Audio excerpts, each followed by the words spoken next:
The Giver by Lois Lowry, Chapter 7. Now Jonas's group had taken a new place in the auditorium, trading with the new 11s so that they sat in the very front immediately before the stage. They were arranged by the original numbers, the numbers they had been given at birth. The numbers were rarely used after the naming, but each child knew his number, of course. Sometimes parents use them in irritation at a child's misbehavior, indicating that mischief made one unworthy of a name. Jonas always chuckled when he heard a parent, exasperated, call sharply to a whining toddler, "That's enough, 23!" Jonas was 19. He had been the 19th new child born his year. It had meant that at his naming, he had been already standing and bright-eyed, soon to walk and talk. It had given him a slight advantage the first year or two, a little more maturity than many of his group mates who had been born in the later months of that year, but it evened out, as it always did, by 3. After 3, the children progressed at much the same level, though by their first number 1 could always tell who was a few months older than others in his group. Technically, Jonas's full number was 1119, since there were other 19s, of course, in each age group. And today, now that the new 11s had been advanced this morning, there was 2 1119s. At the midday break, he had exchanged smiles with the new one, a shy female named Harriet. But the duplication was only for these few hours. Very soon, he would not be an 11, but a 12, and age would no longer matter. He would be an adult, like his parents, though a new one and untrained still. Asher was 4, and he sat now in the row ahead of Jonas. He would receive his assignment 4th. Fiona, 18, was on his left, and on his other side sat 20, a male named Pierre, whom Jonas didn't like much. Pierre was very serious, not much fun, and a worrier, and tattletale too. "Have you checked the rules, Jonas?" Pierre was always whispering solemnly. "I'm not sure that's within the rules." Usually it was some foolish thing that no one cared about, opening his tunic if it was a day with a breeze, taking a brief try on a friend's bicycle just to experience the different feel of it. The initial speech at the ceremony of 12 was made by the chief elder, the leader of the community who was elected every 10 years. The speech was much the same each year. Recollection of the time of childhood and the period of preparation, the coming responsibilities of adult life, the profound importance of assignment, the seriousness of training to come. Then the chief elder moved ahead in her speech. "This is the time," she began, looking directly at them, "when we acknowledge differences. You 11s have spent all your years till now learning to fit in, to standardize your behavior, to curb impulse that might set you apart from the group. But today we honor your differences. They have determined your futures." She began to describe this year's group and its variety of personalities, though she singled no one out by name. She mentioned there was one of us who had singular skills at caretaking, another who loved new children, one with unusual scientific aptitude, and a 4th for whom physical labor was an obvious pleasure. Jonas shifted in his seat, trying to recognize each reference as one of his groupmates. The caretaking skills were, no doubt, those of Fiona on his left. He remembered noticing the tenderness with which she had bathed the old. Probably the one with scientific aptitude was Benjamin, the male who had devised new, important equipment for the rehabilitation center. He heard nothing that he recognized as himself, Jonas. Finally, the chief elder paid tribute to the hard work of her committee, which had performed the observations so meticulously all year. The committee of elders stood and was acknowledged by applause. Jonas noticed Asher yawn slightly, covering his mouth politely with his hand. Then, at last, the chief elder called number 1 to the stage, and the assignments began. Each announcement was lengthy, accompanied by a speech directed at the new 12. Jonas tried to pay attention as one, smiling happily, received her assignment as fish hatchery attendant, along with words of praise for her childhood spent doing many volunteer hours there, and her obvious interest in the important process of providing nourishment for the community. Number 1, her name was Madeline, returned, finally, amidst applause to her seat, wearing the new badge that designated her fish hatchery attendant. Jonas was certainly glad that assignment was taken. He wouldn't have wanted it, but he gave Madeline a smile of congratulation. When 2, a female named Inger, received her assignment as birth mother, Jonas remembered that his mother had called it a job without honor, but he thought that the committee had chosen well. Inger was a nice girl, though somewhat lazy, and her body was strong. She would enjoy 3 years of being pampered that would follow her brief training. She would give birth easily and well, and the task of laborer that would follow would use her strength, keep her healthy, and impose self-discipline. Inger was smiling when she resumed her seat. Birth mother was an important job, if lacking in prestige. Jonas noticed that Asher looked nervous. He kept turning his head and glancing back at Jonas until the group leader had to give him a silent chastisement, a motion to sit still and face forward. 3, Isaac, was given an assignment as instructor of 6s, which obviously had pleased him and was well deserved. Now there were 3 assignments gone, none of them ones that Jonas would have liked. Not that he could have been a birth mother anyway, he realized with amusement. He tried to sort through the list in his mind, the possible assignments that remained, but there were so many he gave it up. And anyway, now it was Asher's turn. He paid strict attention as his friend went to the stage and stood self-consciously beside the chief elder. All of us in the community know and enjoy Asher, the chief elder began. Asher grinned and scratched one leg with the other foot. The audience chuckled softly.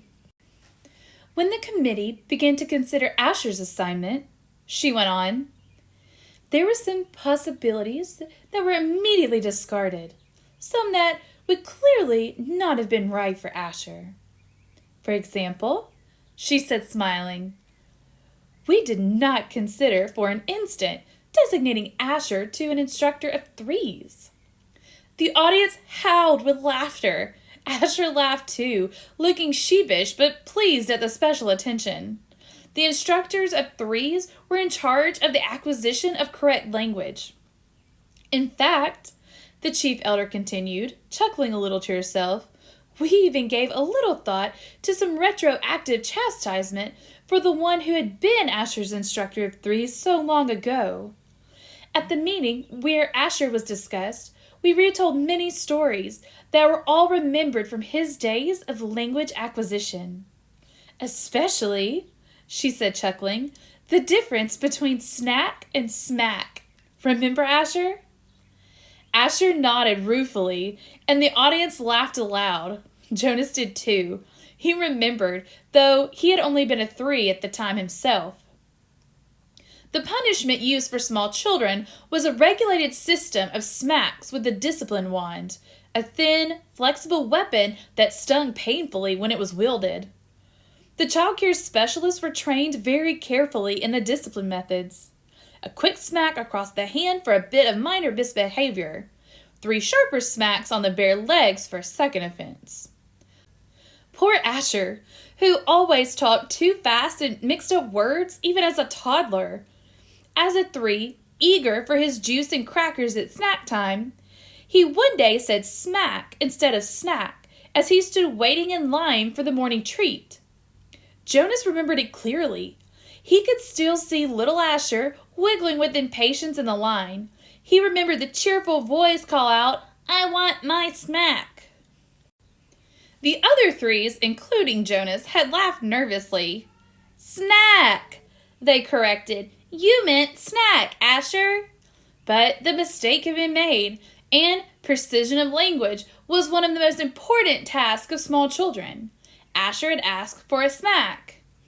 The discipline wand in the hand of the child care worker whistled as it came down across Asher's hands. Asher whimpered, cringed, and corrected himself instantly.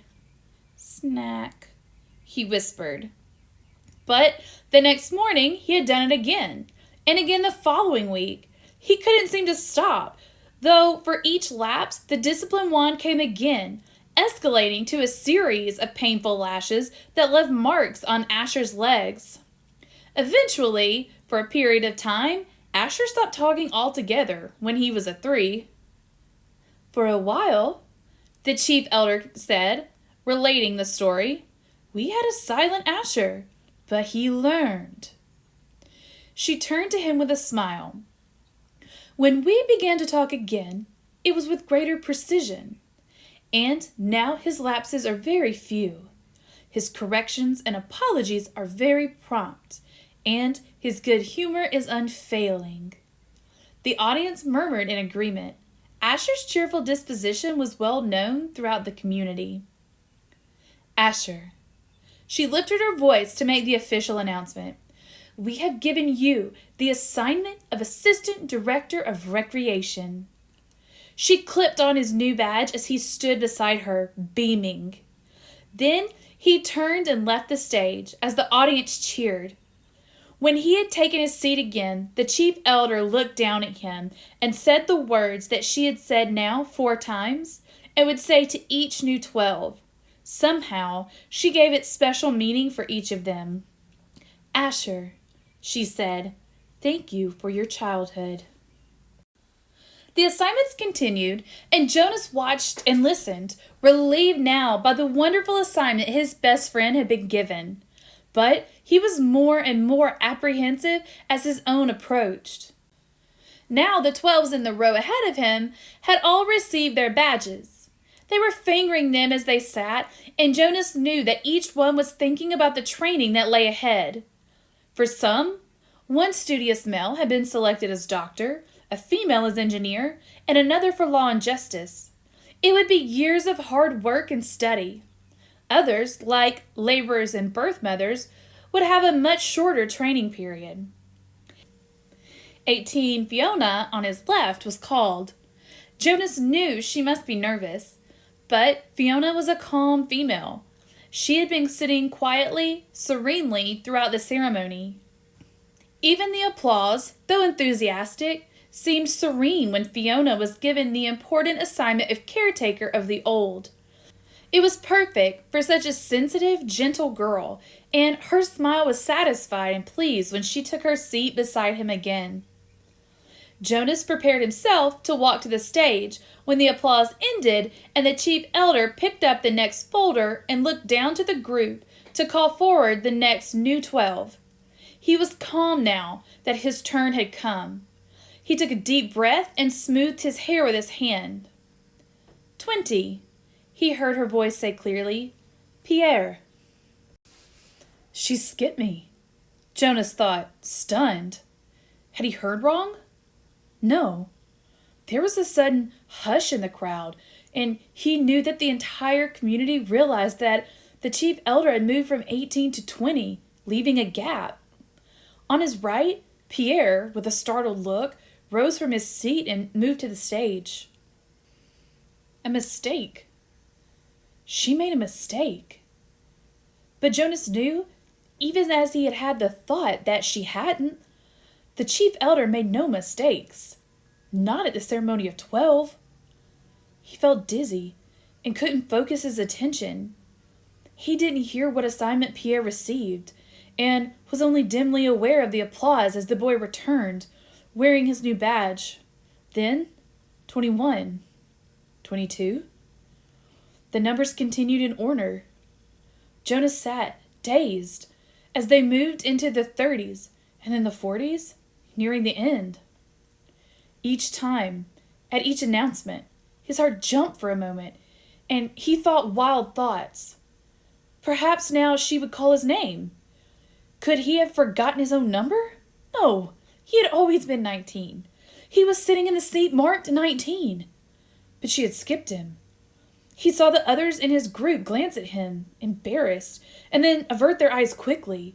He saw a worried look on the face of his group leader. He hunched his shoulders and tried to make himself smaller in the seat. He wanted to disappear, to fade away, not to exist. He didn't dare turn and find his parents in the crowd. He couldn't bear to see their faces darkened with shame. Jonas bowed his head and searched through his mind. What had he done wrong? Wow, crazy chapter, right, guys? I know that you're going to be excited to find out what happens, why Jonas was skipped, but let's talk about these three little things here. So first, what does the fact that the community issues physical punishment, even if it causes physical trauma, as in Asher stopped talking, indicate about them? So what does the fact that this community gives physical punishment for small mistakes, even if it starts causing trauma to them, indicate about them? Typically, you don't ever get spankings or physical discipline is just supposed to be for reprimand, to remind you not to do something, but they keep doing it until he just stops talking. So what does that indicate about them and the way they handle things? Number two, what is the difference in the way that this community marks adulthood versus the way our world marks adulthood? So support your claim with specific examples. So how do they show that these kids are adults now versus how our society shows that you guys are going to be adults? What is the difference? So support your claims with specific examples. And third, explain the irony and the fact that the chief elder skips Jonas. How is it contradictory, right? So remember, irony is when you do something that is kind of crazy and compared to what it typically is, right? So what is the irony in the fact that the chief elder skips Jonas, and how is it contradictory of all the other things that happen in this community and what is always being taught? So come back chapter 8. Yeah, come back for chapter 8 and we will find out what happens with Jonas.